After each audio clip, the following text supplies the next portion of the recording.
প্রধানমন্ত্রী তারেক রহমান স্যারের কাছে যে আমাদের শিক্ষা ব্যবস্থাটা একটু উন্নত করতে, শিক্ষার হার যেন বেড়ে যায়, মানে সব কিছু যেন ঠিক হয়ে যায়। আমাদের দেশে বিভিন্ন জায়গায় যে দুর্নীতিগুলো হচ্ছে ওগুলো থেকে যেন আমাদের দেশটাকে রক্ষা করতে পারে উনি। এটা একটা চ্যালেঞ্জিং মোমেন্ট, আশা করি ইনশাল্লাহ পারবেন উনি। আমরা নতুন প্রধানমন্ত্রীর কাছে প্রত্যাশা আমাদের দেশটা যেন ভালো থাকে। আমাদের দেশের পরিস্থিতি তো অনেক খারাপ হয়ে গেছে, সামনের দিনগুলো যেন ভালো থাকে, দেশের উন্নত যেন হয়, শিক্ষার হার যেন বেড়ে যায়, মানে সব কিছু যেন ঠিক হয়ে যায়। আমরা আশা রাখি আমাদের যে প্রধানমন্ত্রী বেগম খালেদা জিয়া যেমন ছিলেন উনিও যেন তেমনভাবে দেশ সেবা করতে পারে, মায়ের সম্মান রক্ষা করতে পারে। ওনার কাছে আমাদের ওই চাওয়া।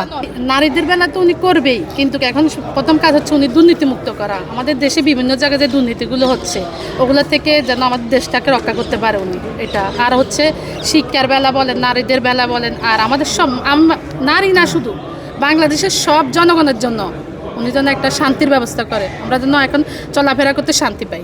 আমাদের প্রত্যাশা হচ্ছে ভাই যে আমাদের প্রধানমন্ত্রী তারেক রহমান স্যারের কাছে যে আমাদের শিক্ষা ব্যবস্থাটা একটু উন্নত করতে, আমাদের অর্থনীতি, আমাদের শিক্ষা, আমাদের কৃষিখাত, চিকিৎসা। বিশাল একটি ঋণ তার মাথায় অলরেডি পড়ে গেছে বিএনপির মাথায়। এটা একটা চ্যালেঞ্জিং মোমেন্ট, আশা করি ইনশাল্লাহ পারবেন উনি।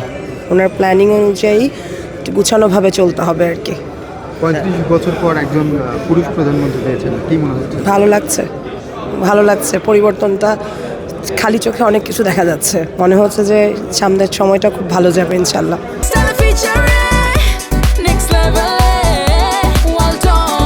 Side by side, fridge.